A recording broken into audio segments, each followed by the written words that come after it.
सभी को जय हिंद, जय भारत, देशभक्ति, जनसेवा। मैं राष्ट्रपुत्र सुंदरलाल भंवर इस रतलाम की पावन धरा से सबको प्रणाम करता हूं।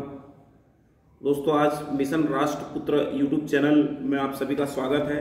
मैं आपको बता देना चाहता हूं, मिशन राष्ट्रपुत्र का उद्देश्य देश के बेरोजगार युवाओं को फिजिकली मजबूत करके राष्ट्र की सेवा के लिए पहुंचाना हमारा मेन उद्देश्य है।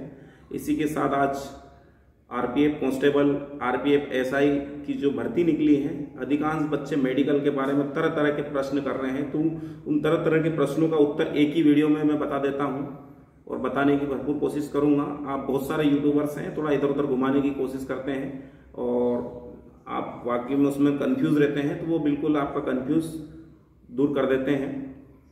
तो अच्छे खासे पोस्ट निकले हैं, आप अच्छे से उनका फॉर्म फिलअप कीजिए। और उसके अलावा आपको मेडिकल से लेकर फिजिकल तक किसी भी प्रकार की कोई समस्या आती तो बेहिचक आप मिशन राष्ट्रपुत्र यूट्यूब चैनल से संपर्क कर सकते हैं।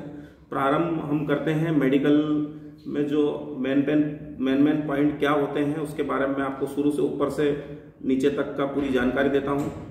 तो सबसे पहले आपको दोस्तों जो आंख है अपनी, जो उसका लेंस कितना होना चाहिए, 6x6 आपका लेंस होना चाहिए। जब भी आपका चेक करेंगे कि भाई कितनी आई होनी चाहिए आपकी, तो आपका जो 6x6 की आंख होनी चाहिए। नाक आपकी टेढ़ी नहीं होनी चाहिए, एकदम सीधी होनी चाहिए। बहुत सारों की नाक टूटी हुई होती है या तिरछी होती है, तो ऐसे लोगों के लिए समस्या होती है। और फिर दूसरा कान पे चले जाते हैं, तो कान के पर्दे आपके एकदम, जब भी आप मेडिकल के लिए जाए तो कान को साफ सुथरा कर ले, साफ करते रहना चाहिए। और उसके अलावा उनके पर्दे फटे हुए नहीं होने चाहिए, आपके बिल्कुल एकदम क्लियर होना चाहिए। और सिर वगैरह में किसी प्रकार की गंभीर चोट नहीं होनी चाहिए। दूसरा, हमारे हैंड एकदम सीधे साफ होने चाहिए, तिरछे नहीं होने चाहिए। और दूसरा, इसमें किसी प्रकार का कोई टूट फूट नहीं होनी चाहिए। हाथों की उंगलियां पूरी 10 होनी चाहिए, छोटी बड़ी में आपको मेडिकल पॉइंट मिल सकता है। यूँ नहीं कह रहा हूँ कि आपको मेडिकल से बाहर कर दिया जाएगा। एक ट्रिगर उंगली होती है जिससे ट्रिगर दबाना पड़ता है, ये उंगली आपका होना बहुत ज़रूरी है। हो सकता है आपको ट्रिगर राइफल चलाना पड़े और आप ट्रिगर नहीं चला पाए, तो ऐसी समस्या होती है। लेकिन पूरी तरह से उन लोगों को बाहर नहीं करते हैं, पहले उसको पॉइंट दिया जाता है बाकी में लड़का सक्सेस है या लड़की सक्सेस हो सकती है कि नहीं है। तो ये चीज़ें हो गई। फिर बॉडी का ऐसे पूरे पार्ट्स आपको चेक करते जाएंगे।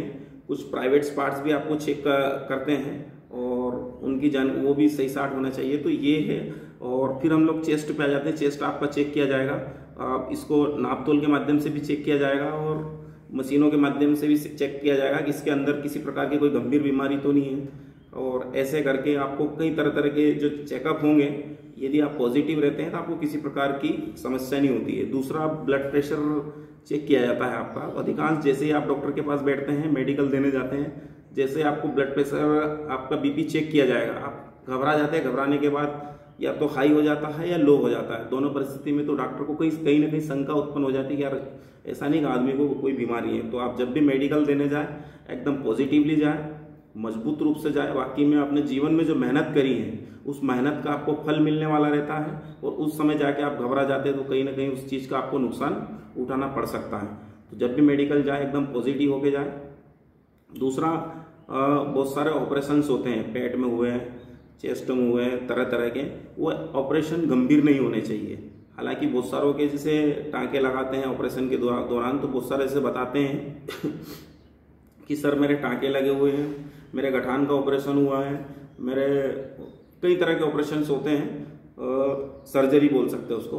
तो सर्जरी होती है, उसमें पूछते हैं कि सर अगर मेरे टाँके लगे हैं तो मेरा होगा कि नहीं होगा। तो मित्र, जो आपका ऑपरेशन हुआ है उससे भविष्य में आपको कोई खतरा तो नहीं है आपके शरीर को, वो चीज़ देखी जाती है। ऑपरेशन वगैरह, इलाज वगैरह तो चलता रहता है, लेकिन जिस ऑपरेशन से हो सकता है आपका भविष्य खराब तो नहीं है, हो सकता है आप ड्यूटी कर पाओगे कि नहीं कर पाओगे, उस लेवल पे आपको इमेज मिल सकती है। एक मेडिकल टीम बैठती है, मेडिकल टीम ये निर्णय लेती है कि वाकई में योग्य है कि नहीं है, और योग्य होते हैं तो आपको बेहिचक उसमें पास कर दिया जाता है। तो ये हो गया। हम चले जाते हैं दूसरा, हम ये तो अपर पार्ट का हमारे जानकारी पूरी हो गई। लोअर पार्ट में जाते हैं, ठीक है। हाँ सॉरी, उसमें ब्लड चेक होगा आपका। कोई ब्लड चेक में जैसे HIV जैसी गंभीर बीमारी तो नहीं है आपको। यदि ये होता है तो उसके लिए भी आपको मेडिकल पॉइंट मिल सकता है। तो ब्लड से संबंधित आपकी टोटल चेकअप होगा और उसको भी आप मेडिकल देने जाने से पहले आप उसको चेक करा सकते हैं। तो ये वाला सिस्टम हो गया। फिर लोअर पार्ट में जाते हैं हम लोग, तो लोअर पार्ट के अंतर्गत आपकी बहुत सारी गुप्त चीज़ें होती हैं, उनको भी चेक किया जाता है। जैसे मान लो बहुत सारे पाइल्स की समस्या बताते हैं कि सर पाइल्स में हम अधिकांश जो मेडिकल की जो जानकारी देते हैं सर पाइल्स में लेते हैं कि नहीं लेते हैं। तो पाइल्स ऐसी कोई वो चीज़ नहीं है जिसका इलाज नहीं हो सकता, वो इलाज होता है।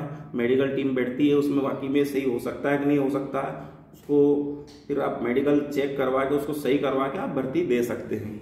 तो यदि फाइल्स होता है तो आपको मेडिकल पॉइंट जरूर मिलेगा। फाइल्स चेक किया जाता है और हर आदमी का चेक किया जाता है, और यदि आप फिट हैं तो आपको पास कर दिया जाएगा, और यदि है तो मेडिकल टीम बैठेगी। आप यदि है तो उससे पहले आप इलाज करवा लें और इलाज करवा के जाए। दूसरा, हम जेंट्स की एक और महत्वपूर्ण समस्या होती है जो अपना पेनिस होता है उसके नीचे जो 2 गोटी होती है उसमें पानी भर जाता है। उस पानी भरने की जो समस्या है वो अधिकांश उस परिस्थिति में उत्पन्न होती है, या तो अपन क्रिकेट खेलते हैं, कहीं अपने को चोट लग जाती है, या फिर कहीं लग जाती है मस्ती हस्ती में, जिसके कारण वहाँ पानी भरना स्टार्ट हो जाता है। या तो उसको अपन टेस्टिस बोल सकते हैं, 2 टेस्टिस होते हैं, तो कि कोई लात मार देता है या गेंद लग जाती है जिसकी वजह से एक टेस्टिस अंदर चला जाता है और एक बाहर रह जाता है। तो बहुत सारे कहते हैं कि उसके एक ही टेस्टिस हैं। तो कहने का मतलब है कि खुला है कि आपके 2 टेस्टिस होने चाहिए। अब उसमें बहुत सारे ये बताते हैं कि सर टेस्टिस बड़ा या छोटा होता है, तो कोई दिक्कत नहीं, बड़ा छोटा चल सकता है, लेकिन एक होने पे दिक्कत होती है।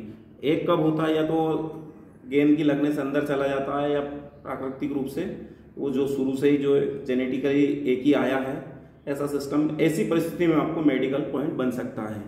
दूसरा, आप लिंग के अंदर जो छिद्र होता है मूत्र का, वो आपका एक ही होना चाहिए। बहुत सारों के 2 होते हैं, तो मूत्र का जो निकास क्षेत्र होता है सिर्फ 2 होने की वजह से आपको मेडिकल पॉइंट मिल जाएगा। आपका वहाँ एक ही होना चाहिए। ये दोनों मोटी मोटी जानकारी हो गई। ये है कि आपकी टेस्टिस में पानी भरा हुआ नहीं होना चाहिए। दूसरा, हम लोग उसमें जो मूत्र के निकास की व्यवस्था होती है वो एक होना चाहिए। और उसके अलावा भी कोई समस्या हो तो आप कॉल करके कमेंट करके मेरे को पूछ सकते हैं। दूसरा दोस्तों, हम पहुँच रहे हैं अपने घुटने पे। घुटने में एक नोकनी की समस्या होती है। नोकनी की समस्या उसको कहते हैं, वीडियो बड़ा हो रहा है कोई दिक्कत नहीं, लेकिन इसमें पूरी जानकारी देने की कोशिश करूंगा मैं। नोकनी जब आदमी दौड़ता है, दौड़ने के दौरान दोनों घुटने आपस में टकराते हैं, उस परिस्थिति को अपन नोकनी कहते हैं। बहुत सारे ये कहते हैं सर घुटने टच हो रहे हैं इसलिए नोकनी हो गया। तो मित्र मैं बता देता हूँ, घुटने टच होने से नोकनी नहीं होती है। नोकनी की परिभाषा लोगों ने चेंज कर दी है। नोकनी का मतलब होता है कि जब आदमी किसी के पीछे भाग रहा है, या कहीं जा रहा है, कहीं दौड़ रहा है, दौड़ने के दौरान आदमी के घुटने आपस में टकराते हैं, जिसकी वजह से आदमी दौड़ नहीं पाता है, तो उसको नोकनी कहते हैं। और जब दौड़ नहीं सकता तो फौज, आर्मी या बेल्ट वाली नौकरी में आदमी नहीं जा सकता है। इसलिए आप जब भी जाएं, नोकनी की कुछ एक्सरसाइज है उसको करते रहें। आदमी घर में बैठा रहता है, वर्कआउट नहीं कर पाता है, जिसकी वजह से वो नोकनी अधिकांश होने की संभावना रहती है, और कुछ जन्मजात होती हैं। तो इनको ठीक किया जा सकता है कम उम्र के लोगों के साथ, 20 साल के कम लोगों के लिए, और बहुत सारों के हुई भी है। और इससे भी संबंधित कोई अगर समस्या हो तो बेहिचक आप संपर्क कर सकते हैं। लास्ट हम पहुंच रहे हैं फ्लैट फुट। एकदम आपके तलवे हैं वो फ्लैट नहीं होने चाहिए, सीधे नहीं होने चाहिए, सपाट नहीं होने चाहिए, उनमें कर्व होना चाहिए अंदर। यदि आपका कर्व है तो बेहिचक आप क्वालिफाई हो जाएंगे। और अगर सपाट है तो उसकी भी बहुत सारी एक्सरसाइज हैं जिसके माध्यम से बहुत सारे लोग क्वालिफाई किए हैं और बहुत अच्छे लेवल पे किए हैं। और यदि ये पूरी जानकारी आपको चाहिए तो बेहिचक आप मुझे कॉल करके, कमेंट करके या मैसेज करके पूछ सकते हैं, जिसकी जानकारी हम आप तक पहुंचाएंगे। तो दोस्तों, ये है मेरा चैनल मिशन राष्ट्रपुत्र। यदि आपको पसंद आया है कि यार इस राष्ट्र के लिए कोई कुछ करना चाहता है तो उस आदमी को आप फेमस कर दीजिए, वायरल कर दीजिए। हमारा आपसे कोई लेना देना नहीं है, बस एक राष्ट्र सेवा का संकल्प लिया है। उस संकल्प के साथ वीडियो बना के आप तक हम पहुंचा रहे हैं। और यदि इस वीडियो को आप पहुंचा देते हैं और किसी जरूरतमंद को फायदा होता तो वाकई में आपको भी दुआएं लगेगी और मुझे तो ऑलरेडी लगेगी। भारत माता की जय।